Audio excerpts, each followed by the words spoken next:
Okay. Yeah. Hello. Hello, my dear. Thank you for doing that. I'm so delighted. Oh, me too. So maybe start like, what's so great about life now? What's different? hmm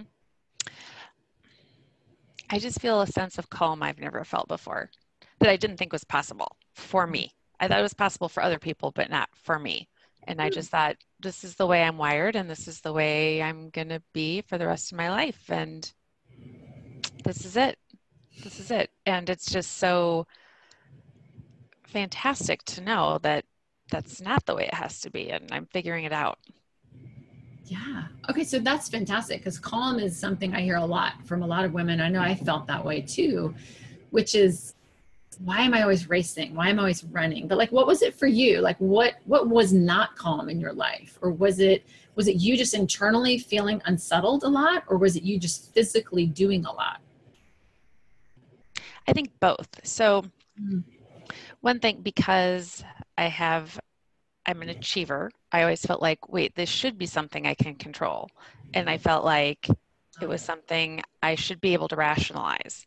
And Yeah. because I couldn't, it was just always this, it's just kind of a vicious cycle of, well, why can't I get a grip? Why can't I make things happen? Why can't I get everything done? Mm. Why can't I do it? I should be able to. And although rationally I knew that I was putting these impossible expectations on myself, I couldn't make it stop. So one thing I laugh about, and I always did, but I just thought, well, this is just kind of funny. My husband would sometimes say, you're just kind of exhausting to be around sometimes, Yeah. and which was quite true. And I would say, well, yeah, imagine being me. I'm like, at Right. least you just can be around when you can walk away, but I'm stuck in my own head. So it's just, I feel like, and he is a lot calmer now too. And it's just, and I knew a lot of that was because of the way I was, but I thought, well, he's the one who married me. So, I mean, he knew what he was getting. Right. So because he would talk about how, I mean, I was exhausted. Of course, he's going to be exhausted to be around me. I mean, you kind of pick up that feeling from whomever you're around. So, and I didn't want that for my kids. I Mm. mean, I always thought, okay, it's good to be productive and want to get things done, and I want my kids to be that way, but I don't want them to be exhausted and, Right. be at this point in life and think, really, this is the way it is. So I wanted to protect them. I just wanted to have better relationships and not feel exhausted all the time. Yeah. And I think we talked about that a lot when I first spoke with you on the phone before you came into the program, which was feeling that sense of you're always spun up about things. And I think and correct me if I'm wrong, but there was a lot of frustration to like, why can't everyone else in the house just get things done with me? Because then it would all be done and we could rest. Right. Right. Like there was this sense of like, why aren't the kids participating more? Why isn't my husband participating more? hmm Why do hmm I have to come home and like get all this stuff done? hmm So that your quality of life was diminished. But I think what you've learned in the process was that it wasn't about simplifying. It wasn't about doing less. It wasn't about getting them to do more. It was changing the focus of what was really important to you and then how to go about getting that done. Am Right. I right? Right. Right. Oh yeah, absolutely. Because I I always wanted people, I had this vision in my head that if other people would do what I wanted them to do,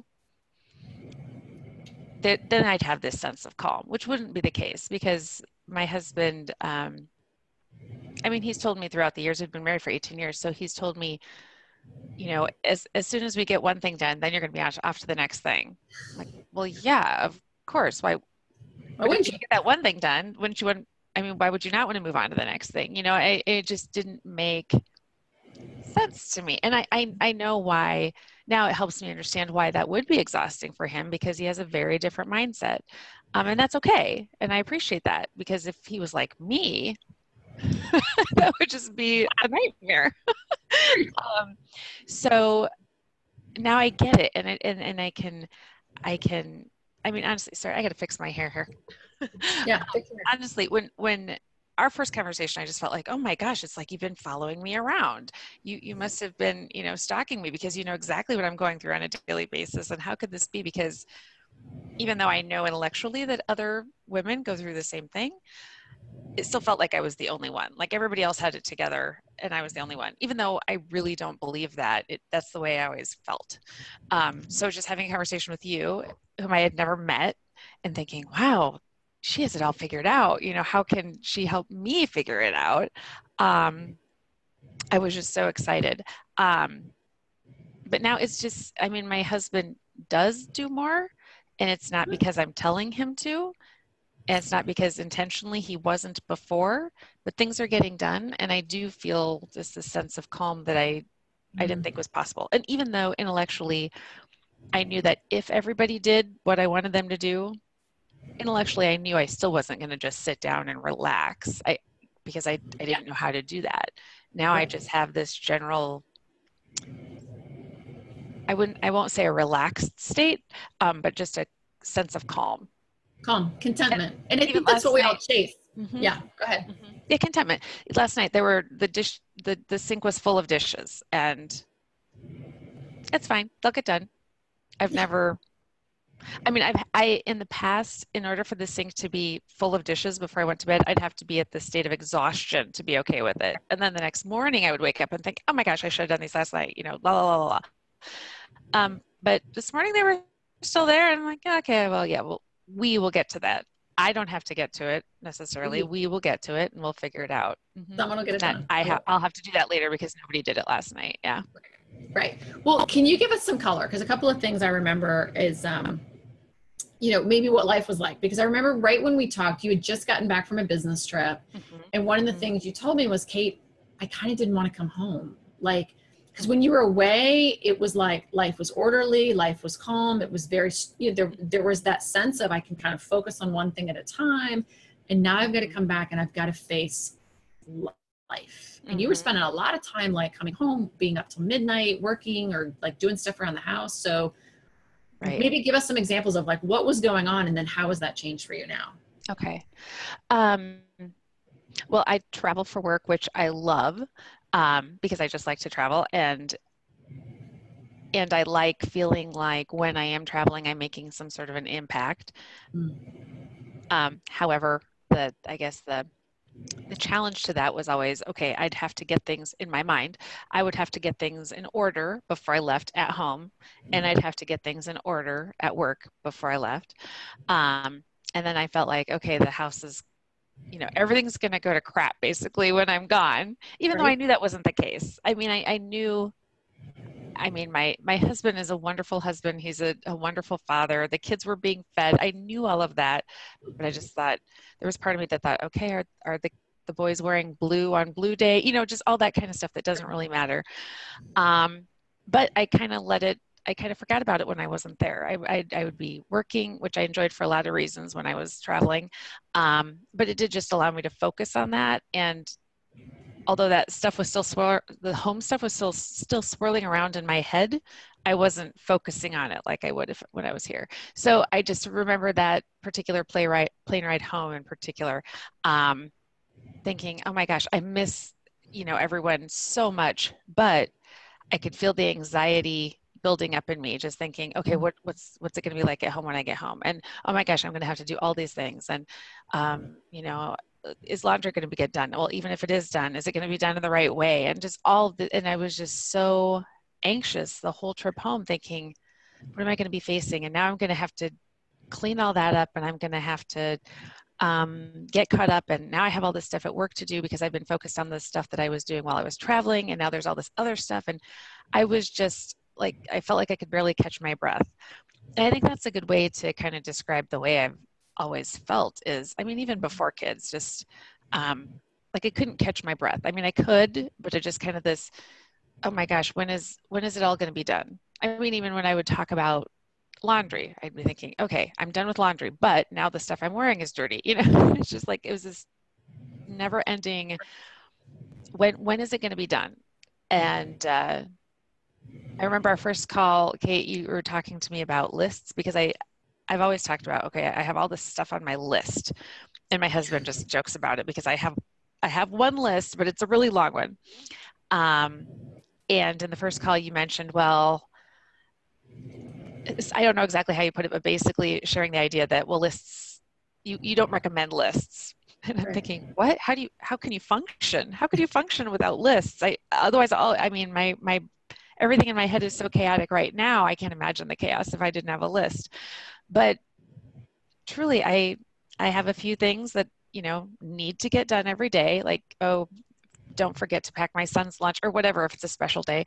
And I write those down to kind of get them out of my head, but all the other stuff kind of just dissipated and it went away. Yeah. And I That's one thing really we did do. not know how that was going to be possible.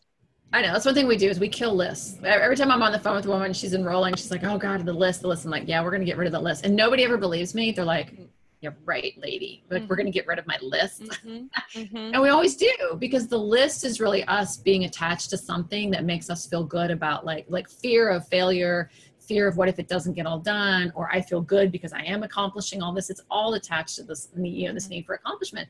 But now look, life's getting done. You're having a ball. And what I think is really cool about what you're sharing with us and so powerful is that we all have these moments in our life where we're just living life. And then something comes along, like a birthday party or a special dinner or a wedding. And we live in the moment during that special time. And then we say to ourselves, God, I wish life could be like this all the time. And then we go right back to the chaos. And then we sit there and go like, why can't life? But life can be that way all the time, right? I mean, maybe not all the time, every minute of the day, but life can be full of living in the moment. And that's really what you're doing now, Sheri. Like, you're living in the moment, not projecting out the 50 things you need to do tomorrow or worried about all the stuff that has to happen. It's just getting done because you've changed how you are approaching your life versus looking for that very special app that's on your phone is somehow going to change everything for you. Right. And I always thought, well, I knew I wasn't as present as I wanted to be, but I felt like, well, I'm as present as I can be because, I'm not on my phone. I'm not on my computer when the kid's around. I've been very disciplined in that way. So I felt like, okay, I'm disciplined. I put the phone aside. I'm here and I'm listening to what my kids are saying, but I didn't know how present I wasn't until I experienced actually being present. And now, like, the cute things they say, I'm not just thinking, oh, wait, what did he say? Because my head had gone somewhere else. I'm there and I'm hearing it and I'm there. And there's part of me that thinks, oh my gosh, I wish I had experienced this, however many years ago. I guess 7 years ago, at least, because my oldest is 7. But I'm just so glad that I've experienced it now so that the rest of their life I can actually be present and prevent them from ending up, like I did. Yes. Just in an exhausted state. Yeah. It's the butterfly effect, it's like you make a change and it's just going to happen with everyone around you because you're seeing that in your husband, you're seeing that in your kids, and you're also seeing it at work, right? Like, you're not getting spun up about things at work like you used to. I mean, you've had some really cool shifts where you're like, wow, things that really would have upset me, or I felt like I'd been criticized, or, or like a project went awry. You're like, okay, it's all cool. We got this. Right. It's fine. Need to just like control everything. You're controlling things in a different way because you're controlling how you react to them and approach it versus trying to control like what happens in fear of failure. Right. Right. Exactly. Yeah. Yeah. And there was something I was going to mention. Oh, it was kind of funny because earlier this week I was talking to one of the executives on the program I'm working on, and I was talking to him about some of the challenges I've been facing throughout the program I'm working on, and he said, yeah, it's kind of like whack-a-mole. And I thought, oh yeah, that's kind of how I've lived my entire life. You feel like, okay, I got that one down, and now another one pops up, and I got that one down, and that's a good analogy for my entire life. And it's so nice that I'm not experiencing that anymore. Yeah. And I mean, just it's like you're in flow. You're just in flow with like things come up and you're like, okay, I got this. And you're like a woman, I don't know, woman in charge, woman who's just like, because from the time you came in the program, Sheri, where you were just even talking a mile a minute and there's just like, and you can just like spin and it was just like, oh, bless, which we can all appreciate, right? So like we've all done. And now you're just kind of like, you come to even the calls now and you're like, so Kate, I have a question for you. Like, your whole demeanor It's just more like intentional. You're just chill. I got this. And it's great. It's just great. I mean, so I feel it from you. So I know what you're experiencing. That's cool. And it's funny because in the work setting, that's generally the way I am in meetings. I seem very intentional, and I've had people tell me, "Oh, you just always seem to have it together." And I'm thinking, "Really? You should see what's going on in my head, you know?" And so it's I have found that, like my first conversation with you and meetings where I really kind of put my wall down, and I'm really trying to find help and share, hey, you know, this is how crazy I'm really feeling in my head. I'm just talking a mile a minute and it's just all kind of coming out. And then, but I mean, you know, I was always searching for like something help me figure this out. But there wasn't a way to do it because I was always rationalizing it and trying to figure out, okay, well, maybe if I work less, okay, well, that's not going to help because now I have all this stuff that I need to do. And okay, so then okay, now if I spend more time with the family, okay, well, now I'm behind at work. And it's just, I was trying to balance everything, I wasn't trying to meet my needs. I was trying to create balance, and it doesn't exist in the way that I thought it did. Yeah. Yeah. And so now you know how to meet your needs. And sometimes you're over here and sometimes you're over here, but it's a flow. It's no longer whack-a-mole. It's not like, how can I keep everything from popping up? Right. It's just, what do I need to be doing right now that's going to best fill the bowl, right? The bowl of needs. We do that, and then we just kind of flow into the next state. So how is this, like, what are some of the tangible, Sheri? Like when you feel like, because when we talk about, I feel calm, or I feel more content, or, you know, my life feels like it's just, I'm more present. Do you have any examples of like what that does for you? Because I think when we talk about like, let's increase the quality of our life, it's like, well, we all kind of want that. Oops. But what does it mean? Oh, Sheri just fell off. Hold on a second here. Okay, awesome, Sheri. So we're back. Computer died. Anyways, no sweat. So here's what I want to share. And because I think as women, you know, coming together to try to create just really our best lives, you know, I mean, that's what this is about, right? Like we get it as women. Okay, you're supposed to have it all. You're supposed to spin all the plates in the air. You get married, you have kids, you have this great job. But like, I think as women, we're living these suppressed lives where we're like, yeah, my life is great. Like life's great, spinning plates, you know, and it's like, but it's not great because, you know, we're anxious, we're unhappy, then we feel guilty that we're unhappy, and then we feel guilty that we're anxious because we shouldn't be anxious. We should be handling it all. And, you know, and then we're fighting with our spouse because why can't he do more? And then we're yelling at the kids because they didn't pick up their room, or, you know, like it is just like, that's not the quality of life that we grew up wanting. That wasn't the little girl dream.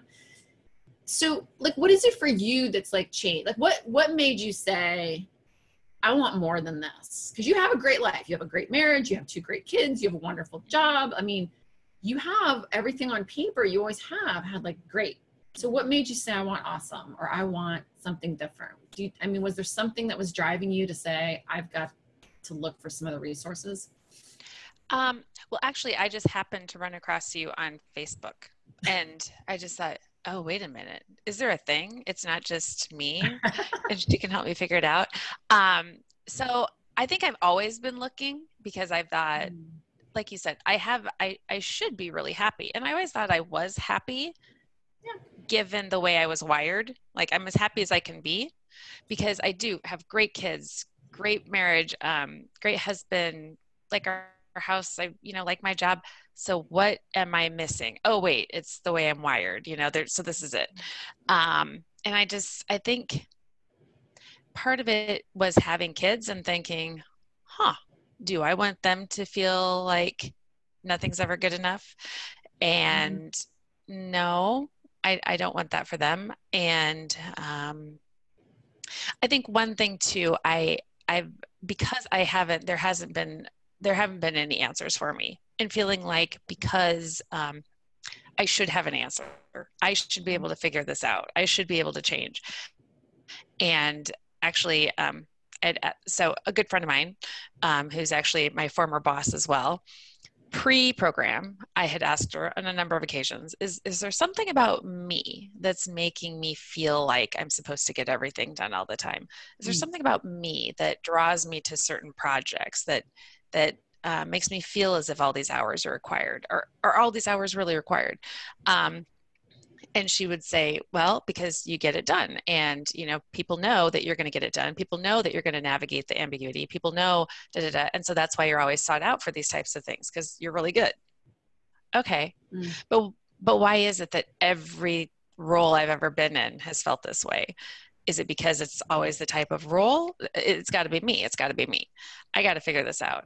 And I guess, you know, with the project that I've been working on for the last 6 months or so, my husband at one point said, you know, he was telling me that he was accustomed to it, that every time I started a new project, I was putting in ridiculous hours, that I was feeling insecure in the beginning, but then I'd get to a point where I was starting to feel more secure. And then I'd get to the point where, okay, now I got it. Now I'm getting bored. Now I'm going to move on to the next one. I thought, well, that's not the life I want to lead. That's ridiculous.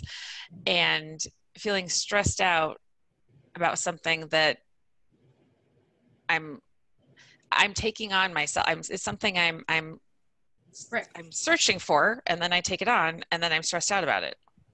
I mean, that's just totally irrational. So what's causing me to do that? So I saw you on Facebook, and I thought, yeah, okay, I'm going to give this woman a call. And then it seemed as if you had been stalking me. So I thought, well, there must be something to this. And I just did it. And so afterward, I was telling my friend, my former boss, that I had just referenced, I'm telling her about it. And she said, wow, so you just decided to do that? You're just doing it? I'm like, yeah. She said, that's so unlike you. I'm so proud of you. Thank you. That's why we always ask on every call. We're like, are you decisive? Because if you're not decisive, because Yes. really the decision to join the program is a big decision, but it's Yeah. what we ask you to do in the program, Right. really the decision. Like if you can't even make the decision to join the program, like all the work we're going to ask you to do, like forget it, right? Because it's that piece that's the hard work, right? Right. Exactly.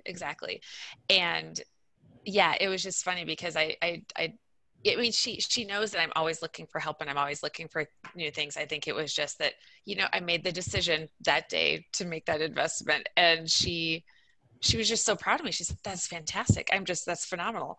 And I've had lunch with her, you know, a few times since, and she said, wow, I can really tell that you're different, Sheri, because she said, you know, as calm as you seem to everybody else, she said, you would save that crazy for me, and you just seem calm with me too, you know? And so it's good.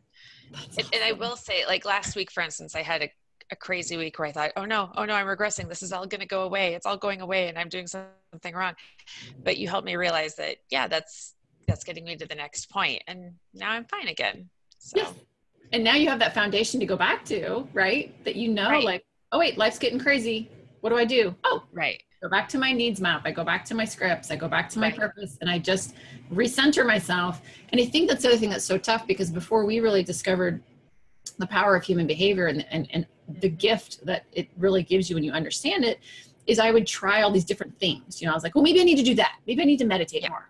Maybe I need to work out more. Maybe I need to work out less. Maybe I need to eat healthier. Like there was all this like just random stuff that I would try. And sometimes it worked, or it would work for a while. And then I'd find myself right back in the like Uggs again.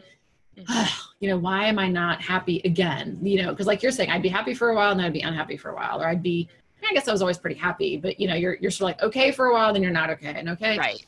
And it wasn't until I had like that compass to kind of say like, oh, okay. And then I go over here. And now it's just a matter of just like that refinement of just keeping that compass, you know, on your authentic straight and narrow, that it's like, oh, now this is why life is easy. Right. Right. It's just, and I just didn't think that existed. And it does. And I just thought, well, other people, it does for other people, but not for me. That's awesome. And one thing, you know, one of the tools or the strategies I had tried before or considered trying, my husband would say, well, maybe we just have and I talked to you about this too, Kate, but maybe we just need to just decide, okay, well, maybe, you know, he's responsible for garbage on one week and then I'm responsible the next week, and like having this schedule. And I thought, well, that just seems sterile, you know, just like, why would we? No, that's not it. But he, in his mind, he was trying to understand. He's like, well, why why does putting some structure around that seem so bad? And I couldn't put words to it. And now I get it. It's because it's not based upon, it's based more on needs, not fairness. I don't expect things to be fair. Yes. So, yeah. You're just both getting your needs met. And sometimes it's going to work for you to take the trash out that week. And sometimes it's going to work for him. Sometimes neither of you are going to want to do it, but you're coming at it from like, how can we best meet our needs? And that's just like effortless. It's not like, I did it last week, you have to do it this week. Cause it's like, are we grown-ups? Like, we can't keep coming together on that level. We need to come together at a higher level. That's more that partnership piece, like you're saying, versus having to have an external structure forcing us to be partners or whatever. Yeah. And partnership was the word I was always using, but he wasn't, I mean, we weren't speaking the same language, and he's just thinking, well, what do you mean? I mean, how do you work together to take out the garbage? I mean, I wasn't able to put it into words. Yeah. So yeah. And you guys have done quite a bit. So, and that's been another real gift for you too, is I think you and Matt are, I mean, I don't know if you want to share any of that, but it seems like the two of you are just more, not that you're not in sync. Like you said, you've been married 18 years, but it's just easier. Your relationship's easier. Right. Like he knew, I mean, he knows me very well, and he knows what's going to set me off. So I felt like, and I know it's going to set him off. So we felt like, okay, we get it. We just have to kind of, not like we were fighting all the time, but it was just, we weren't getting each other. I mean, like the whole, like, he's like, well, how about we have a schedule? I'm like, no, that's not going to work because I want to be partners. And he's thinking, what are you talking about, lady? Talking about, lady? But, well, one thing that is big for me is, I feel like he's always on his phone, and I'm just like, what is the deal with the phone? And I mean, I had told you before, I'm surprised at no point in my life have I thrown his phone. So thinking, what is going on your phone? You should be helping with the dishes. And then I think, well, he shouldn't be helping with the dishes. He should just be doing the dishes. He should just know that the dishes need to be, and just all this, stuff was going on in my head. And it's just, I mean, now when he's on his phone, this is another thing I didn't believe the first time he told me. When he's on his phone, I'm not irritated. And I just think, oh, I wonder what he's looking at on his phone, which I really did not think was possible. I haven't thrown his phone. I haven't even wanted to throw his phone. And I just realized, hey, that's meeting his need, and his need might be connection right now, or he might need to look at the news for some reason, but his needs are different. And even though intellectually I knew his needs were different and his priorities were different, I still didn't get it. I wanted to, right? I just couldn't get my head around it.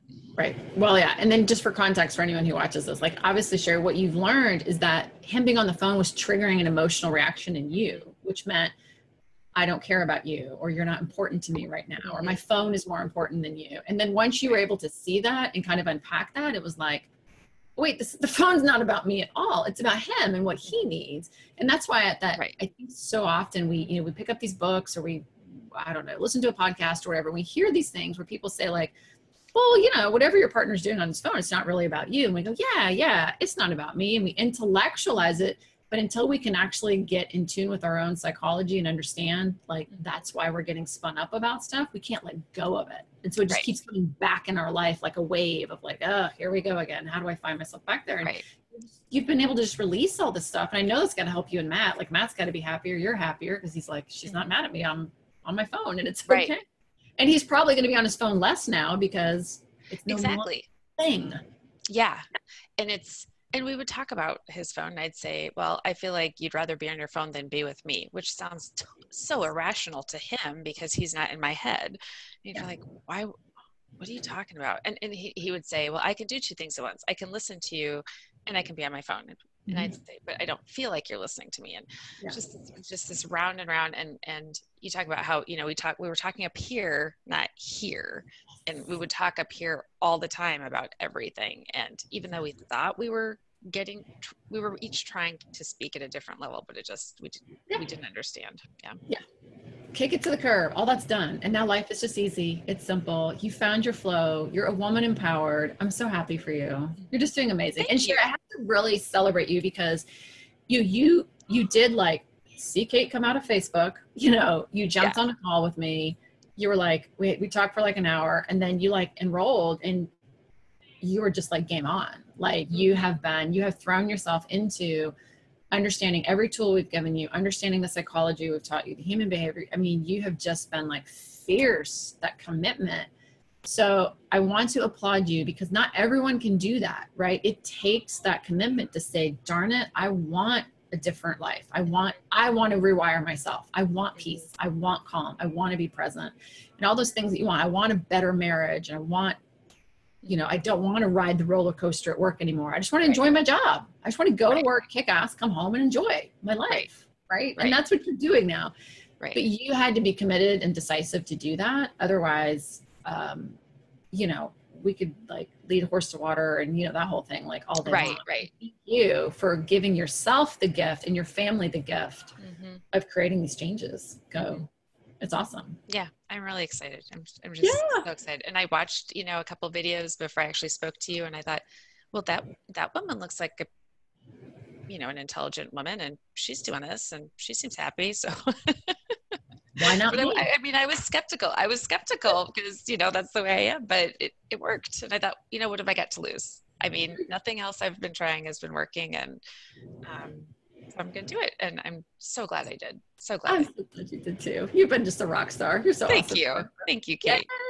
Yay. Well, thank you for sharing your story. It really is important because I love doing these sort of graduation calls now that you're graduating. And there's other women out there, again, who are going to watch your story and go like, yeah, I'm thinking all that stuff too. I'm playing whack-a-mole, Right. So thanks, because I think together as women, we really can elevate what's possible. You don't have to give up your job to have a calm life. You don't have to give up your calm life to have a great job. You can have both. You really can have a fulfilling life. And I think that's the other gift that you're giving yourself and your family, is that you as a woman fulfilled, that just is going to pour into everything you're doing. And everyone else around you is going to benefit from that. But most of all, you're going to be living the life that you want, that you were missing. And that's so awesome. So I'm so happy for you. Thank you, Kate. You're welcome. Thanks for doing this, Sheri. I so appreciate you. Thank you. I appreciate you. Awesome. All right. And we'll see you in the alumni group, right? All right, great. Thank you. Bye.